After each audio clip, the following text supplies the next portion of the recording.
I'll go up here. Well, thank you for your patience. So my name is Erin Peabody. I'm a partnership specialist with the U.S. Census Bureau out of the Philadelphia region. However, I am a native of Kimball County in Alexandria, and my parents grew up in Dayton, Kentucky. So this is a pleasure to be here presenting to you this evening.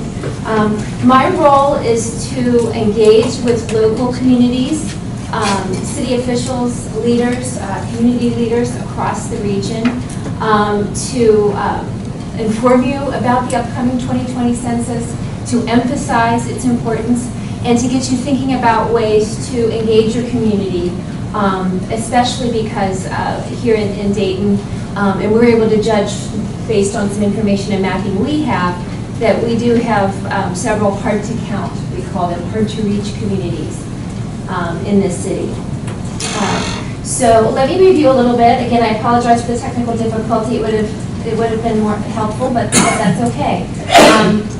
Just to review the Census Bureau, we're the largest statistical agency in the federal government, so we're accustomed to doing surveys. We conduct almost 200 a year. This upcoming decennial census next year is the largest survey that we engage in, but you may have heard of like the long form, the census long form, which is now known as the American Community Survey. We conduct every 5 years a very significant economic survey that's useful across the country, that provides critical data. And we put out numbers of other ones on crime, on access to health care, you name it. There is a census survey that's gathering that information really so that it can be utilized by local governments, by regional governments, and by our federal government. This biggest one coming up is our decennial. This is the largest peacetime effort that the federal government engages in. We'll be hiring hundreds of thousands of jobs, and that's one thing I really wanted to express today too. We are hiring jobs right now with the Bureau. I have a lot of literature I'm going to leave on the table there for you to take, and that includes the jobs information. These are very flexible, part-time, you name your hours. They range in pay from, I think it's $14 up to $30, depending on your position. But this could include like census enumerators. This summer we're going to be, as we're engaging at this point, putting a lot of effort into knowing where to count. You know, a lot changes in 10 years. There are new apartments, new complexes, new nursing homes and so forth, or other complexes that are being dismantled. So we're finding out where to count right now, and we confirm that with field staff. So those positions would be being hired right now. There will also be an area census office in Cincinnati that will serve northern Kentucky. So these are specialized positions as well, statisticians, communications professionals. So if someone's interested, and if maybe we could, share that via, your communications website, Facebook or social media, that would really be wonderful. And we want to hire people locally to engage your community in, whether it's enumeration or these other jobs I mentioned. The official census day is April 1st, 2020, but we will be kicking off the count early next year in places like remote Alaska and Maine, where we have to get to Alaska while the ground is still frozen. But in places like this, it really will begin like about the third week in March. We're going to be sending out in the mail invitations to all residents in the community to participate in the census. And we will make multiple attempts to follow up with households. So if someone doesn't respond the first time, then we will follow up with another email reminder, an in the mail reminder, and we'll do this at least 4 times. And then our boots on the ground effort will engage, and we will then, the door-to-door knockers will come and say, hey, you haven't filled out your census, please do this. And they may even, please, it's a civic duty. And remind them of really their constitutional obligation to fill out the census. So we will make numerous attempts to get that count. And so why is it important? We every year, every 10 years really, we have to remind the public why the census is critical and vital. So it's mandated in the Constitution, Article 1, Section 2. Every 10 years, that we will do a count of all people living in the United States, and this is everyone, so regardless of their race, ethnicity, their age, their gender, babies to seniors, and regardless of their citizenship. We want to count everyone that's living here, and this is what's been done ever since 1790. Thomas Jefferson, Secretary of State at that time, coordinated that very first census. Really, the main thrust of the census, and the reason that really first and foremost that we do it, is we will be reseating the House of Representatives next year. Okay, so the number of seats Kentucky receives in the House will be determined by the data that is submitted next year. So once we gather all the data and crunch it, these are statistics that are gathered. We don't collect personal information. That part is not submitted and sent on. We will submit those results then to the President by December 31st, 2020, and then to the states by the spring, and to the public. That all of that statistical information will be released. So that is really the first important binding reason why we ask the public to participate. It's important. It's your voice. It's your representation in government. The other big piece, and I'm sorry I'm not able to share the slide with you, is there are billions of dollars of federal funding that flow back to communities, that come back to the state because of the census. So there are about $700 billion worth of federal funds, programs, and so forth that are distributed every year across the country. And what determines a community share of that pie are how many people were counted in the census.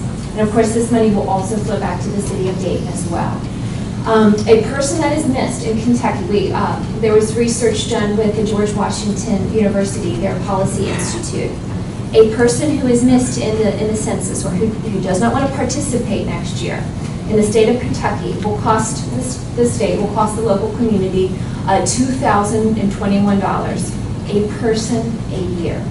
So if a family of 4, you're multiplying that by 4. If it's a whole apartment complex of people who say we don't care or we choose not to, you're missing out on potentially millions of dollars of money. And these are programs for Medicare, Medicaid, highway construction, highway planning, federal transit monies, a slew of educational monies, Head Start, after-school programs, Title I monies, emergency services. All of this information, is critical, doling that money back out. And then the census data is also the gold standard. If we have anyone with a nonprofit in the room, or anyone who's engaged in grant writing, then you know that census data is the gold standard. So if we're arguing for water quality, and we want to be able to say this is how many people are impacted in our community, and you can break that down even demographically, the census really, that information can be vital to you. So that's a big part of refreshing everyone.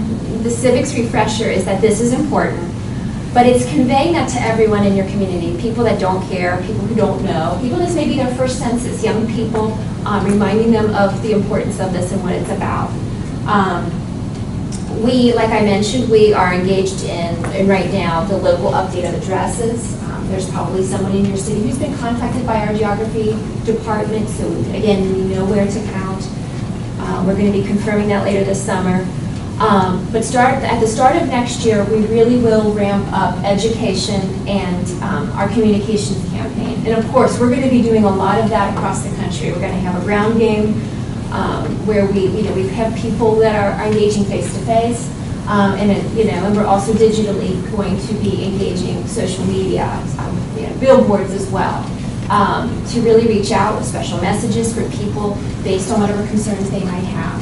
But really, there's nothing that is of more value than having the people in the local community participating on a volunteer basis and engaging with other community leaders, faith leaders, leaders of your school district, and saying, we want to get everybody counted in Dayton. And I'm happy to be your liaison as we work through the next few months. And it doesn't have to be a major complex sort of engagement, but it's really just saying we want to make this a priority. Because again, and there's a tool I want to share with you and probably the city administrator as well, that we can see the neighborhoods and they're in darker blue, and it's like these are hard to count neighborhoods, and so you're probably missing out right now on those kind of federal funding and those opportunities. So if we can get people counted, that's just another source of potential growth, economic growth, and so on and so forth for schools and education. So the big challenges, the groups that are hard to count, a lot of it's intuitive. Some of the people I may have already alluded to, the segments of the population rather, college age, young people who are on the move, racial and ethnic minorities who may not know the value or who may be reticent to participate and want to fill out information and share it with the federal government. Veterans, seniors are harder to count. We do have group quarters operations where we will we know where these places are, and we will go and in that case we do an in-person count in nursing homes, penitentiaries. I mean, we cover all the bases. But it's that oftentimes there's a door that's shut in your face, and we cannot get that data. And without that data, then we can only surmise what the population would be. And the people living below the poverty line, non-English speaking, or those who have are challenged in speaking English, will be providing at least 12 non-English translation language options. So those that want to fill the census out will have that. They can request those. That help. I think I failed to mention that this is the first year that we will be conducting the census online. So you will receive an invitation in the mail. Most people that live in like a classic kind of situation in a household, in a house, they'll be able to get that postcard in the mail, and it will say, hey, go online to this location, this census.gov, and fill that information out. And they'll get those subsequent reminders in the same fashion. But if people choose that, hey, that's not what I want to do, I'd rather call it in on a 1-800 number, I need some language assistance by calling that number, or I want to fill it out via one of the paper questionnaires so I can get a look at this that way, that's fine too, and we can provide that. To emphasize, the hard-to-count community, that's something that partnership specialists like myself just want to emphasize, outreaching to them and supporting, and I can support you in that effort.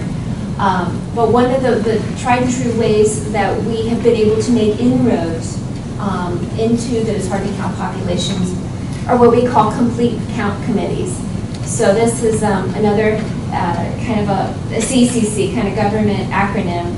But really it's just a volunteer-appointed committee, group of people that want to get together periodically, sometime, and meet before that next census, and just have a plan of action. I have a lot of great materials, digitally and otherwise, that I can share. And for instance, census logos and articles, and say, hey, this is important, our community counts, and you can take them and run with them and customize them and so forth. But connecting with service providers, I know I'm doing that in Newport and in Covington, community service leaders like the Brighton Center, KCAC, Rotary Kentucky Community Action Commission. Whenever those people that interface with the public on a day-to-day basis, those are just the kind of trusted voices that I would maybe encourage if you want to convene some sort of effort to get the count out here in Dayton. Thinking about those kind of people at churches, or perhaps it's someone who owns a grocery store in town that engages with a certain population, what have you. So just some food for thought. And I wanted to also just again emphasize our jobs, that we have a range of them. We also can host a census workshop, job workshop, and we have staff who can come right here in this space if you wanted, and you can announce it, and we could get people we could help them apply in person. So, do we have any questions?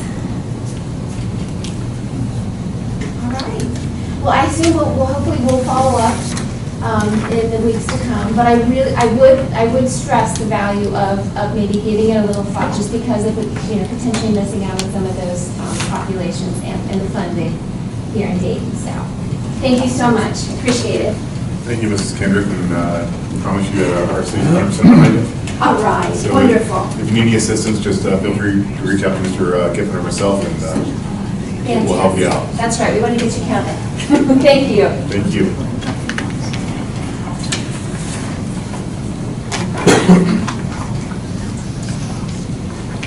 next item on the agenda is the reading of the ordinance and orders.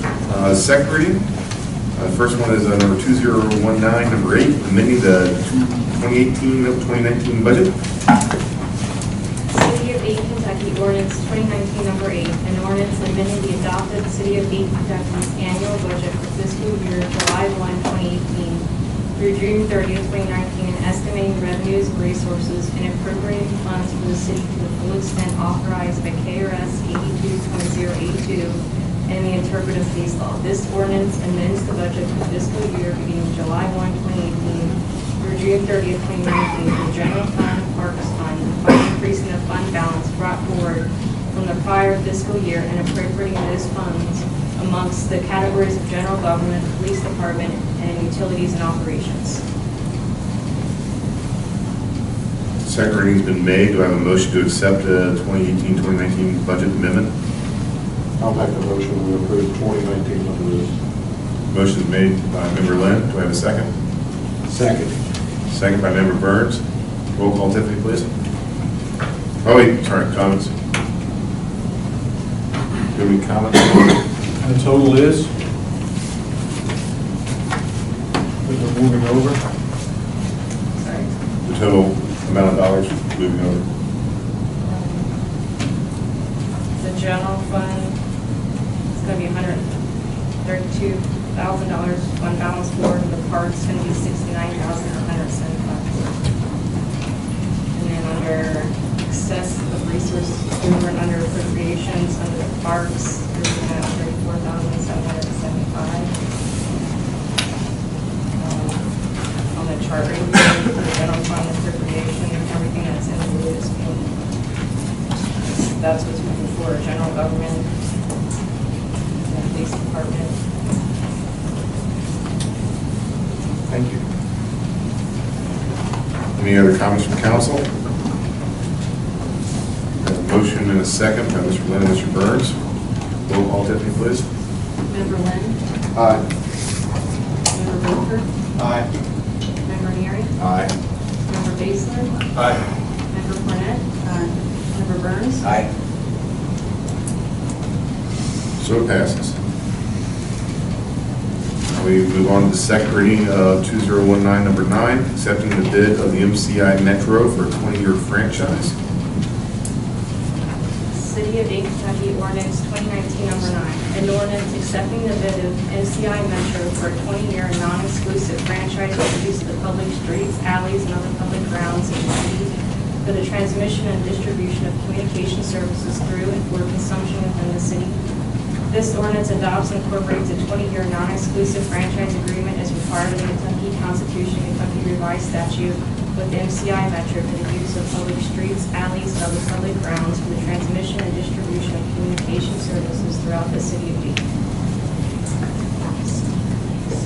Second reading's been made. Do I have a motion to accept number 2019, number 9?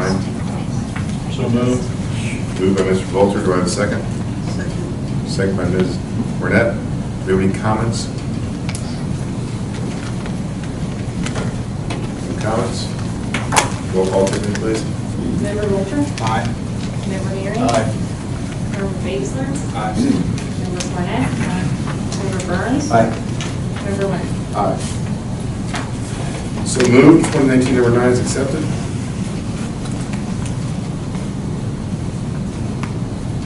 Moving along to number 2019, number 10, the correction of Scrivener's error in the city zoning ordinance sections 10.15 and 10.17. City of Dayton, Kentucky ordinance 2019 number 10, an ordinance correcting a Scrivener's error in the city zoning ordinance section 10.5 and 10.7. This ordinance amends and corrects the Scrivener's error, chapter 154, sections 10.15C3 and 10.17C2 of the City of Dayton Code of Ordinances as it relates to the residential dwelling units in the central business district and neighborhood commercial district.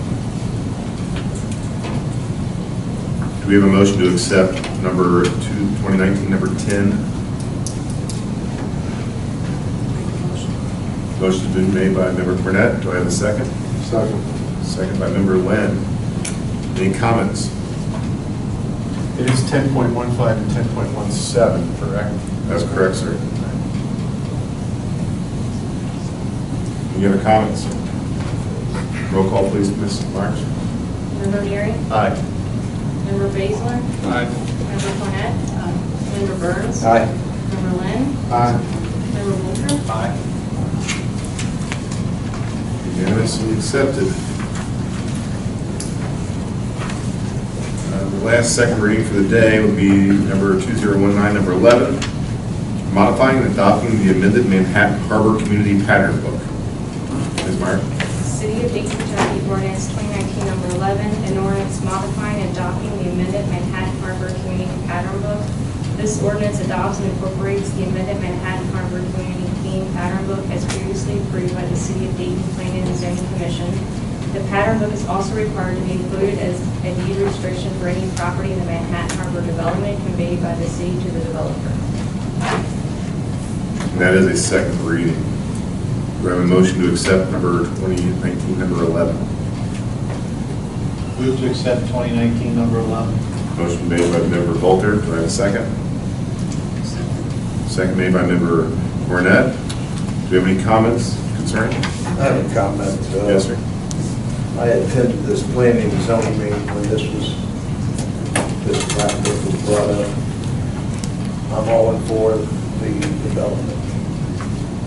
But I believe this is the development down on Maple Street, on Fallon Street, correct? It's not? This is to approve the revised concept for the commons and the So a little further east.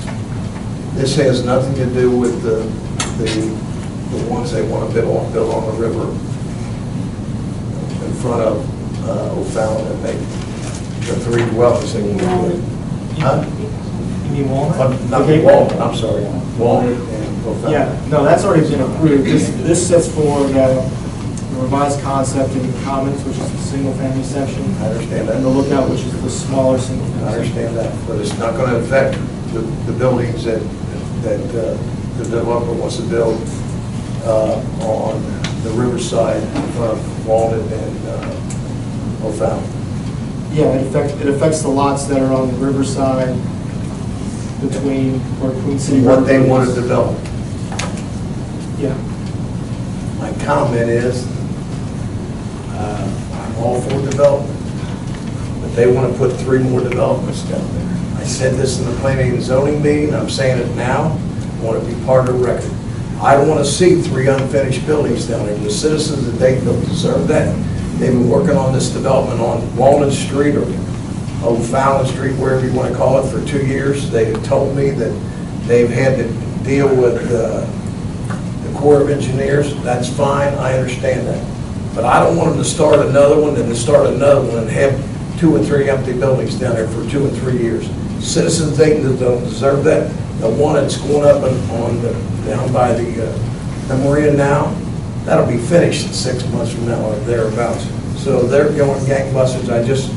I have a distaste in my mouth about them allowing them to build something that's going to sit there for 2 or 3 years and not be developed.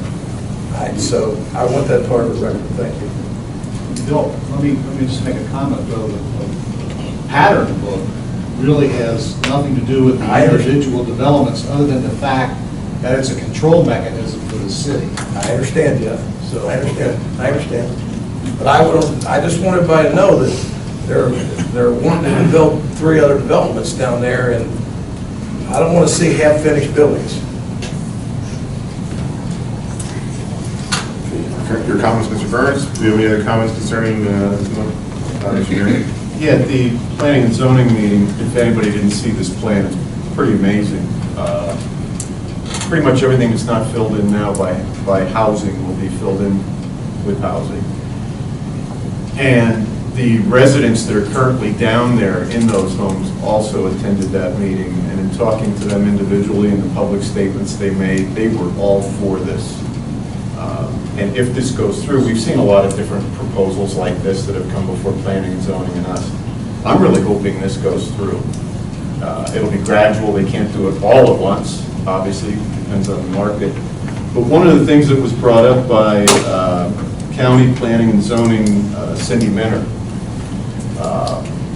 and I know we can't make this part of this agreement, legally, but she brought it up. I absolutely believe that we have got to get that ramp in from, on Berry Avenue to the top of the flood wall before these things even start getting built. I know there's an ambiguous timeline on it, but in any of your dealings with the developers or with the property owners down there, please emphasize to them to get that ramp done. That's going to change our downtown. Yeah, sure. Thank you. I'm going to echo that.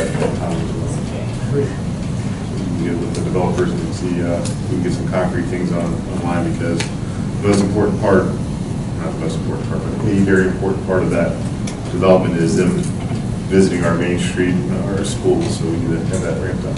Sure. Anyway. Any more comments concerning this?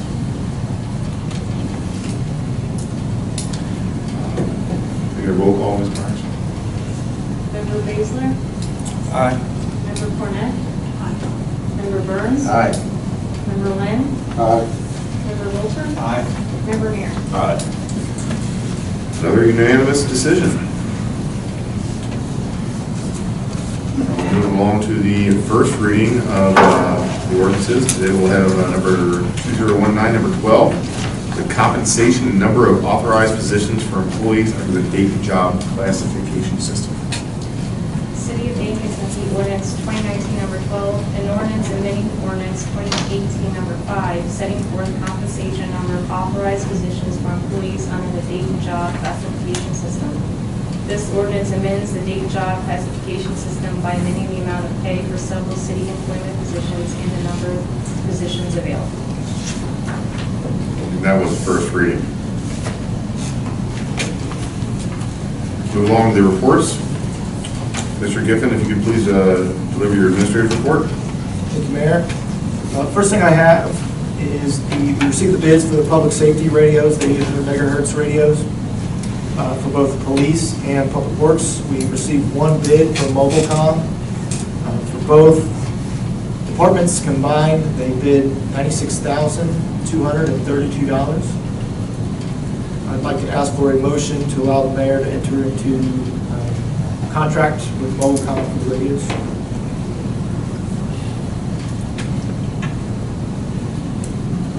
Reminder, this is required by Judge Pendry and all the judge executives for updating our radios.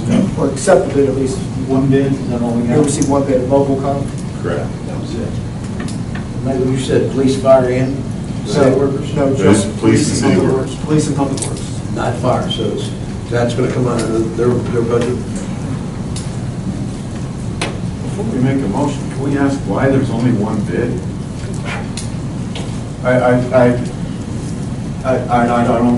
I'm not sure what the bidding process was, and I understand that there are different communities around here looking at different radios. We only got one bid. Was the bid period too short or too narrow? No, I think there's, correct me if I'm wrong, Chief, there's really only two major players that were bidding on some of these. I can't speak for other communities, We but don't actually have to put a bid out there. I think we're the only city that actually put a bid out there. It's not required by each city to do so, but we did it anyway. Parish didn't respond. Do we know how many cities are in the roll? Well, Campbell County, the main dispatch is one with Motorola. That's the main system going in. So I think majority of everybody's going with Motorola except for the Campbell County Police. And I'm not sure about the I thought Covington was going with Harris. Okay. When is the cutoff between the two chiefs as far as when we have to go to these digital radios? It's coming close. I mean, I think we're looking at possibly July, where it might be online. I think they want to put the mobiles out first and see how they do now that the foliage has been out. That was their main concern. And then after that, they're going to do mobile installs inside the vehicles. So that's going to be the time-consuming part. So the mobile radios, the portable radios will go online first, and then it's going to be couple months, but hopefully by fall. All right on that, Chief? Yes, Director Evanson said they will go online. They will be working several months working all the bugs out, and they'll keep both systems up and running, and they will not go fully until every department, police, fire, are all ready to go. So it's rushed, but it's not too rushed where we have to make decisions. I mean, they're not going to be online until everybody's ready to go. It's a short answer. Has there been a price comparison? Like, do we know what the other? Yeah, there's been price comparisons. They sent out to dispatch. I give them a Michael. The main thing that concerns me is what we're dealing with now. About 10 years ago, we went from a wideband to a narrowband. And when I came here, the city of Dayton did partake in that. We had Kenwood radios. And those Kenwood radios, there were no programming out there to narrowband the Kenwood radios. So when I got here, the radios that we were using weren't compatible with what was being used with our current dispatch. So I had to go out and purchase all new used radios, Motorola, till we got these new ones online, and had to have them narrowband. So you get that as concerned with mine. Since dispatch is going with Motorola, I'd like to stay with Motorola. That way if there's any program issues or program updates or changes, that would fall under Motorola. That's part of the contract. I'm kind of concerned with maybe the other ones, kind of like what we just had with Kenwood. Every program an issue where if something's upgraded a decade from now, that it might not be compatible in the first place. And the Motorola's can only be bought from one source?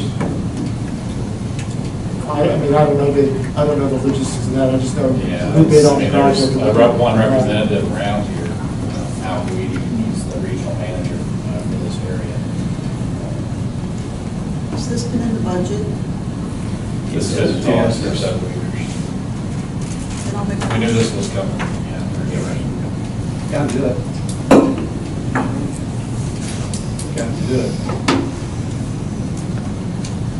And I'll make the motion to authorize the mayor to move to approve the bid for $96,232 from what company? Mobilecom, as a man, I Mobilecom. guess there's subsidiary. I'll make that motion. I'll second.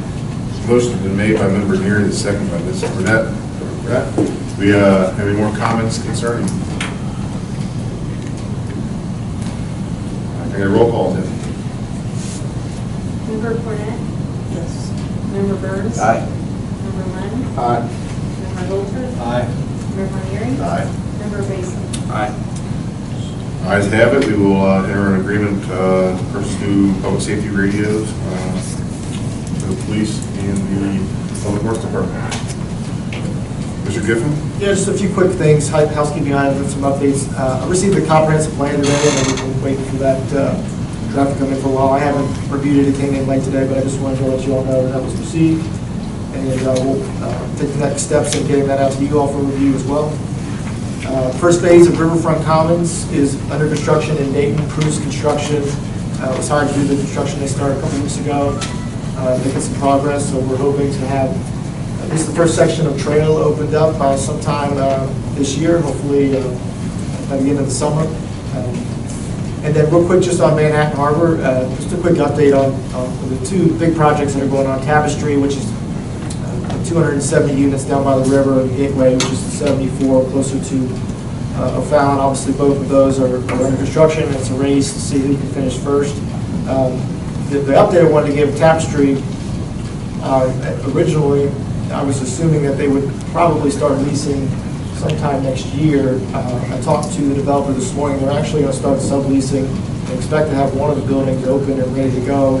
He said by late summer, early fall. So that was a bit of good news there, that we may have some new residents coming in to the town quicker than we thought. So I just wanted to kind of give that as an update. Nobody has any other questions? Any questions for Mr. Giffen? That's good news, Michael. Thank you. Moving along to the city attorney's report. Nothing to report. Any questions for Mr. Edge? Thank you, sir. Now to the department head report. Chief Atkins from the fire department. Thanks, sir. Yes, sir. You all received my monthly report. I don't have a whole lot to add to that. Any questions or anything for me? Chief, I just want to comment, I asked you before the meeting, I think it's pertinent to let the citizens know that we did get our fire truck back. Yes, the ladder truck is back in service. It's Yeah. running well. You're in negotiations about, So the manufacturer, the president, and the vice president in charge of service out of Minnesota will be coming down in the next couple of weeks. We'll be sitting down and talking about ways to, quote, make things right for the issues we've had over the last couple of years with the truck. So thinking outside of the box on ways to, I guess, have a little compensation or a little, I guess, compensate us for our aggravation. It's not cost us any money for any issues we've had. It's been time. Extend the warranty, chief. That's my plan. That's what I'm going to go with. exactly right. And we'll have Mr. Giffen and LBC administrator and then our firework attorney going to be sitting in as well. So I'll have some backing. So, great. And you are fully staffed. Yes, we are fully staffed. It's been a busy first part of May. We're burning the wheels off and stuff right now. We made 17 runs yesterday. We're burning a little bit, so it's that time of year. So. Thank you. Thank you, Chief. The police chief, Mr. Hatfield. I didn't have anything to add, just the monthly report, if I had any questions on that. How high did you go to now? 8 foot. 8 foot. That's a new school record. Yeah. Congratulations. Should jump 8 foot.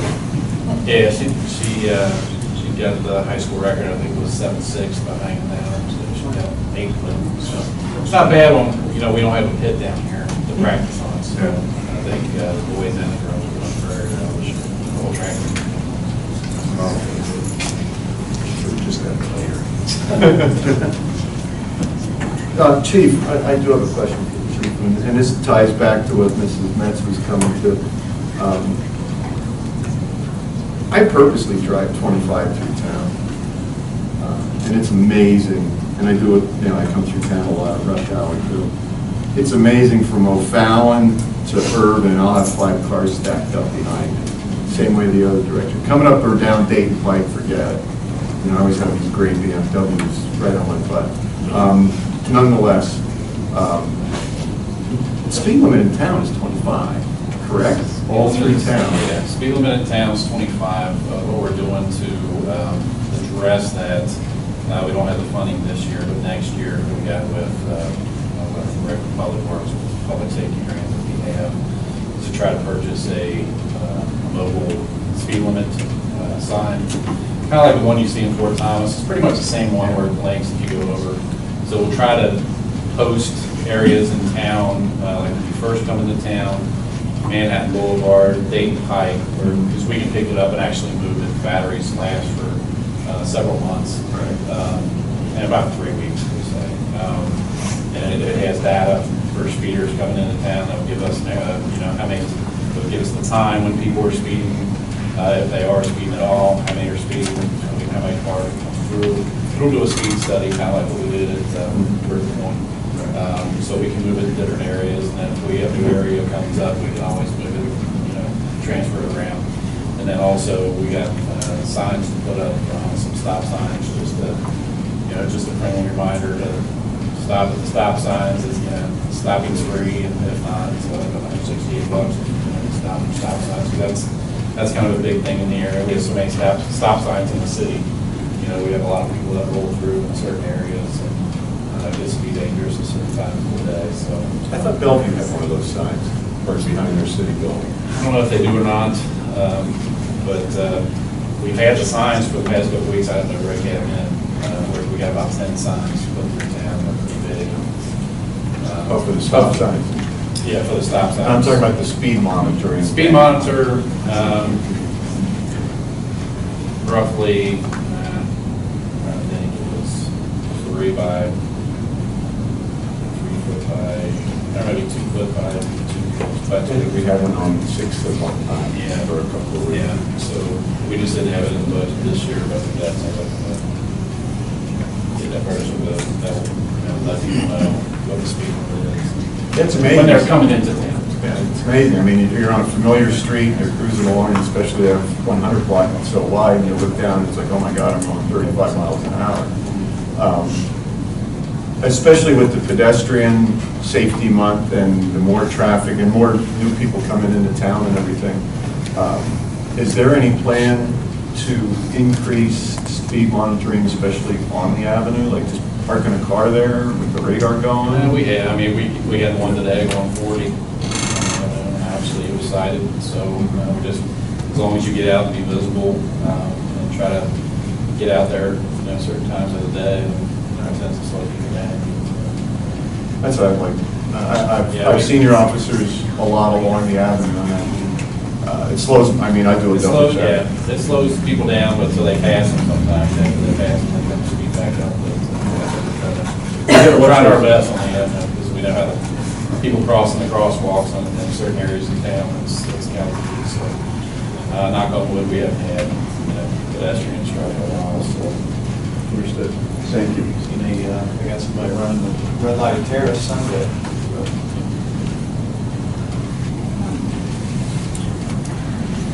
Any other questions for the chief? Move along to code enforcement, Mr. Miles. Mayor, council, you have my report, just a brief summary. There were 71 total letters issued for the month of April. 61 were violation letters and 10 were citations. There were 43 total cases that were closed in April, and those can be attributed to usually three things: change in ownership, some cases that still were old cases that were closed when I revisited them that didn't have pictures, they were closed, and people who have obviously completed what their issue were by the date of compliance. I wrote 7 parking tags and towed 2 vehicles. A brief summary. Any questions, concerns? Any questions for Mr. Wiles? How often does the board meet to review when people come to contest their violations? The board only meets when someone appeals a citation. So when violations are issued, there are no appeals, there are no hearings at that time. After a citation is issued, a person is given 10 days to submit an appeal. They'll submit an appeal, and then so the board meets every second and fourth Monday if it's necessary, if there is an appeal. When was the last time they met? It was last month in March, early March, I think the second week of March.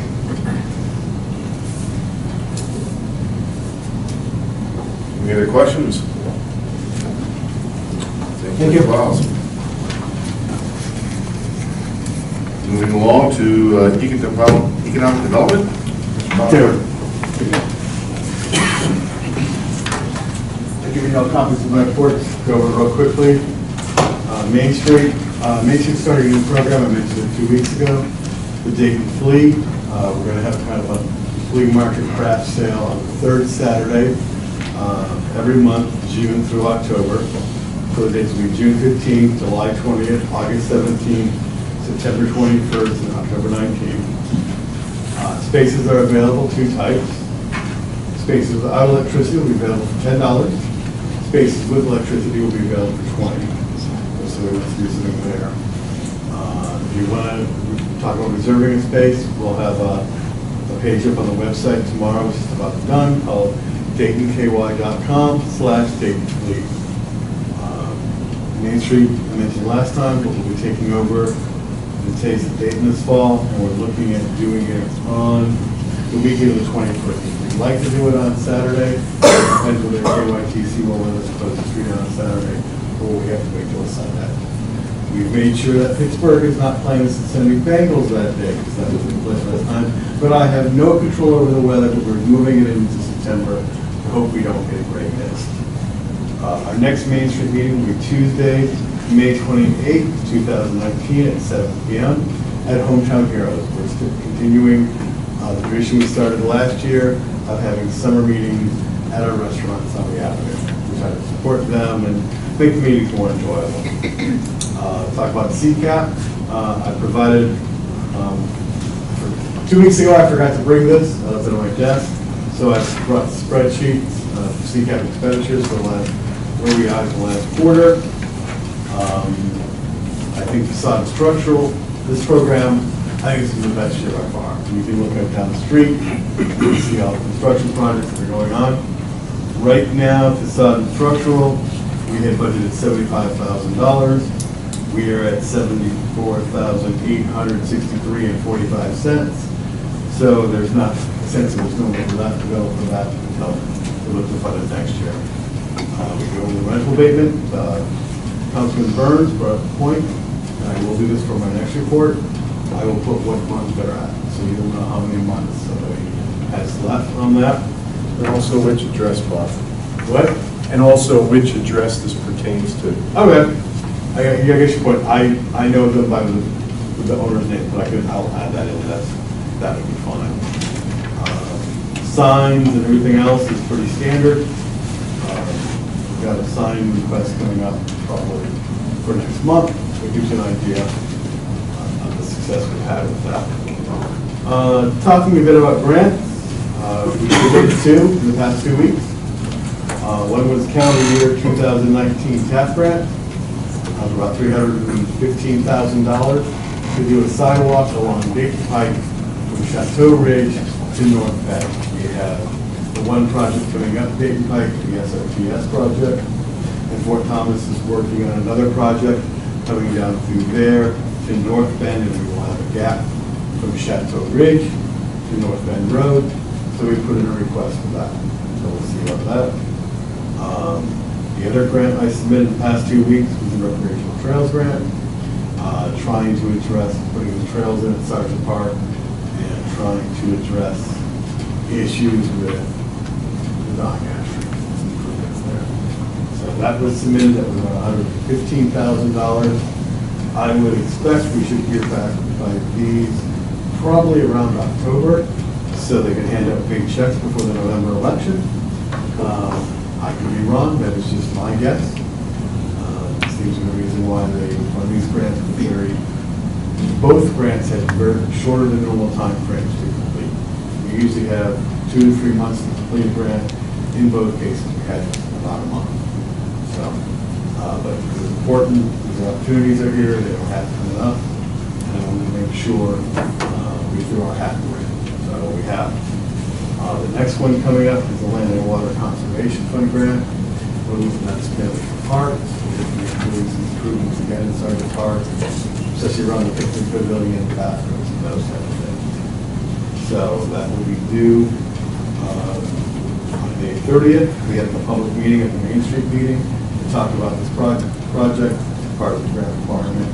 Anybody's interested, more than welcome to come to the Main Street meeting, and we'll give some information about what we're trying to do and what we estimate our budget is going to be. So you could say you support the grant and sign a paper in doing so, or you could say you don't support the grant. I'll still provide you a piece of paper where you can say that. Okay. But yeah, the Board of Architectural Review did not meet last month because we had everything on the agenda. We will be meeting on May 14th at 7 p.m. at Buck's Barbecue. We have a couple of things on the agenda. We've approved some paint colors, and we've approved those over the email votes, but we always follow them up with a formal vote at the meeting. Get those going, so we can go there. And I expect to see 1 or 2 projects put in COA requests for them. Again, check out the Dayton Community News for the articles the board is putting out on historic preservation. May is Historic Preservation Month. May is also Fight Month. So any questions? Do we have any questions for Mr. Yoder? Thank you. Thank you, sir.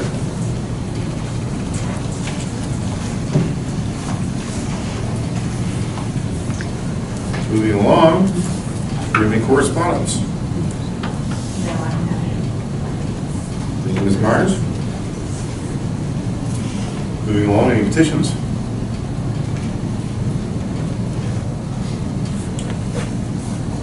Moving along yet again, any unfinished business? Yes. Mr. Boulder. Well, in relationship to the mayor's report and discussion concerning the grocery store. At our last meeting, we authorized the mayor and the city manager to pursue negotiations. I have a concern that the owner and the investor are not seeing eye to eye. They're not getting along. They're not negotiating in good faith with each other. And I guess that could change. Don't get me wrong, that could change. But one of the things that I might consider, or we might consider, I would say, is in terms of what the negotiations should be to protect us due to the fact that, you know, who knows if they're going to last for a year, 2 years, 3 years, 4 years, or 5 years, or whatever. So I don't know how much I really want to say based on the fact that Let us provide you some information, and I think that may clarify some of your concerns, Councilman. okay, that's fine. I think that may, I think an email, once Michael provides the information that he has, then I can follow up and provide some additional information. I think that should answer the questions, because I think there's a bit of an unknown that we're at right now, and it's still fluid. We had some information coming in after 5 o'clock today. Okay. And in relation to what Mayor Baker said, I'll send that out tomorrow. I haven't even had time to read it.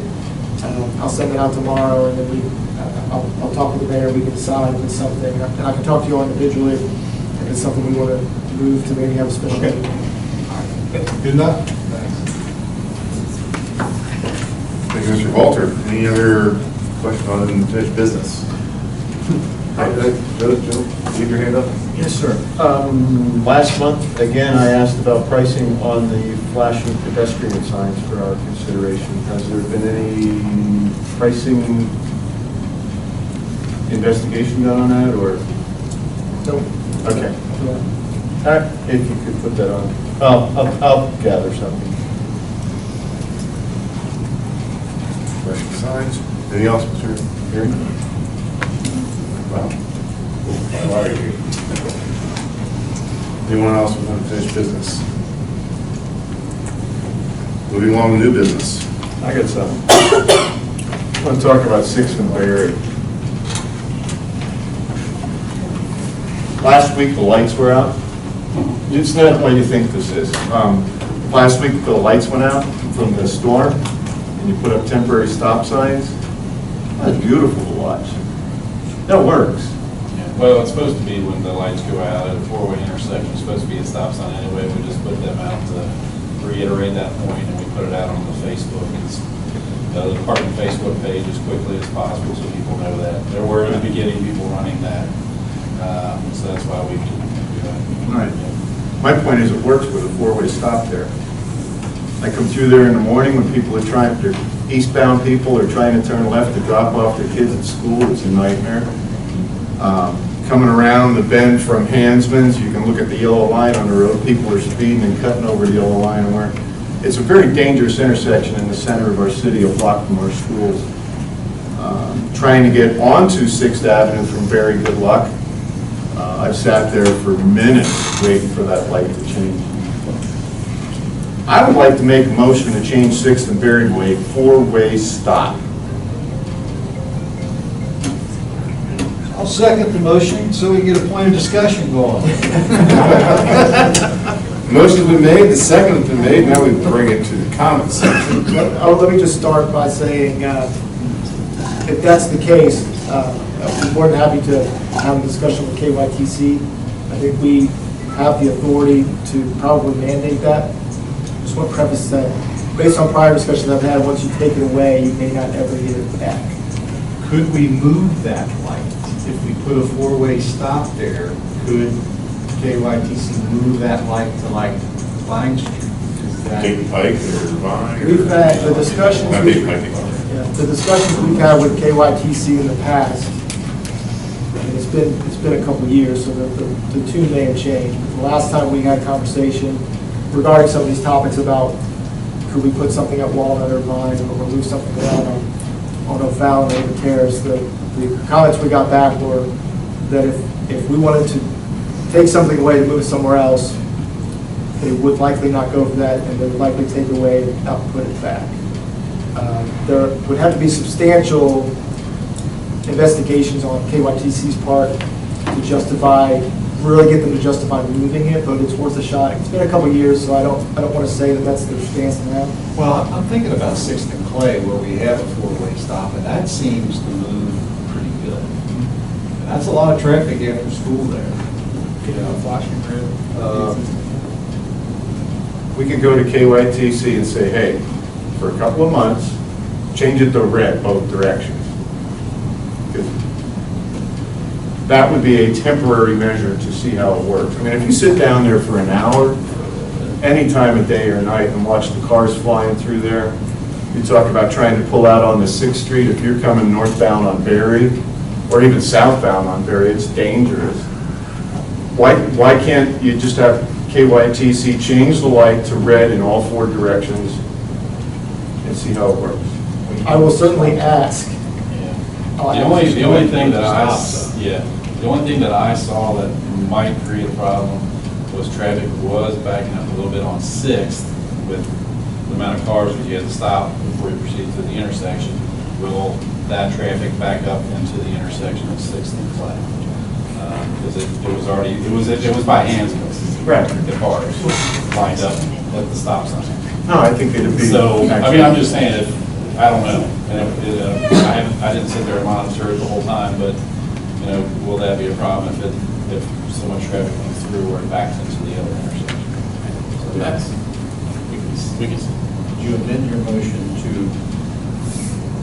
temporarily create a four-way stop and as a study? Okay. Yeah, I just want to say too that we're looking at other locations at Vine and Walnut, as what she talked about, and trying to put in something there as far as stop signs or stop lights. Why do we want to get rid of that? I'm not talking about getting rid of it. I'm talking about making it a 4-way stop for the safety of pedestrians. We're going to be putting the Berry Street ramp in, hopefully soon. That's going to become a major intersection. And a 4-way stop is very efficient at moving traffic. I mean, I watch people trying to turn left to drop their kids off at Lincoln, and sometimes they're going through 3 and 4 cycles. And if you got a kid trying to cross there, I'm just saying, okay, I'll amend the motion. I make a motion Withdraw your motion. withdraw the motion. Withdraw my second. All right, I'll make a motion to make the traffic signal at 6th and Berry Avenue on Business Route 8, it's no longer a full route, to be a full stop in all 4 directions for at least 3 months as a test during the summer. That's when people are out and about. You can't just do it for a week. I'll second the motion. The motion's been made by Member Neary, second by Member Volker. Now the comment sections are open back up again. Yeah, I have a comment. I mean, you say you want to make it temporary, that's fine. Now, what happens in 3 months from now when you take it back to something else? People are going to get used to this temporary thing, and all of a sudden, in 3 months, 2 months, 3 months, whatever you're going to say, they're going to get used to it, and then they're going to change it again. Well, if it works, we'll keep it the same, we won't have to change it. If it's effective. If it's not effective, then obviously we don't want to keep it. I mean, if you're going to try to experiment for the safety of our citizens, I think it's a good thing. I mean, he's right. You try to turn down there in the morning to drop your kid off, you can't do it. You cannot do it, literally. You know, I agree with what Joe said, but it's a shame that we can't see what it's going to do with school traffic. The school's going to be good now. We can start it now. Yeah, I mean, we'll see a little bit of it. All they have to do is open the box there on Berry and flip the switch. That's all they have to do. Don't get me wrong, I agree with you, I think that's right. How long would it take to ask KYTC Well, this? that's what I was going to comment. If the motion passes, I'll contact them tomorrow and say, what does this process look like? And I'll immediately follow up and let you know. I mean, if they say, great, we'll do it, tomorrow, then it's no question. If they give me kind of a list of things we have to do or a list of things they have to do, I'll give you an update, but I'll just say this is what council wants to see happen, what do we have to do to make it happen. Yeah, because 95% of the people that drive through there live on the east end of Dayton. So you go through once, you realize it's red, you're gonna realize it's red every time. Thank you. I also suggest if you're going to do this, that you allow the chief or someone puts an article in the community newspaper and let the citizen be aware, because the first 2 or 3 days, he's going to be down there writing so many citations, or accidents, it's pathetic. Yeah, we put some out. We can put some out. Put those stop signs. Social media, yeah, we put stop signs back.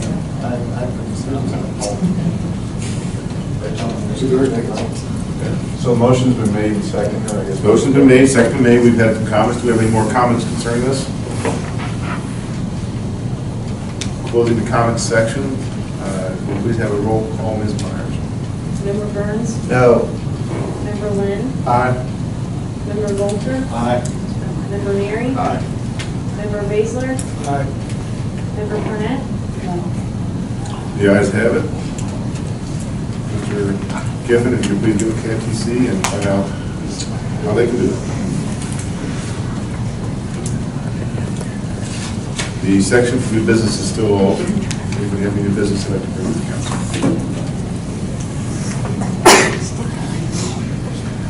We'll be closing the new business section. I believe there is a reason for executive session, but before we announce that, I do want to remind everybody that on May 21st at the high school, we'll be having the KCF presentation of the new city building proposal. So if this so interests you, should please come down to Dayton High School and see the proposal for the city building. With that being noted, yes, you may. This Saturday, we're having a benefit for the community garden in which we're having a Mother's Day plant sale at the Monument area. Hopefully we'll have nice weather. We have tons of plants that the community garden has started from seed. A lot of people have been working really hard on it, and we hope you guys show some support. And it's going to be priced cheap enough to where kids can buy plants for their mothers for Mother's Day. How many Carolina Reapers you got? From seed, we've started a total of 1,200 plants. I don't know how many reapers we have inside. 1,200, that's impressive. All right, so come on down and buy your mama something. Or bring your mama. Yeah, that's always fun too. All right, guys, we will be going into an executive session. Mr. Edge. As for a motion to go into executive session under KRS 61.810 for deliberations on the future acquisition or sale of real property by a public agency when publicity would likely affect the value of the specific piece of property to be acquired for public use or sold by the public agency and this property located on Old Mountain. The reading's been made. Do I have a motion to go into executive? Moved by Mr. Volter, second.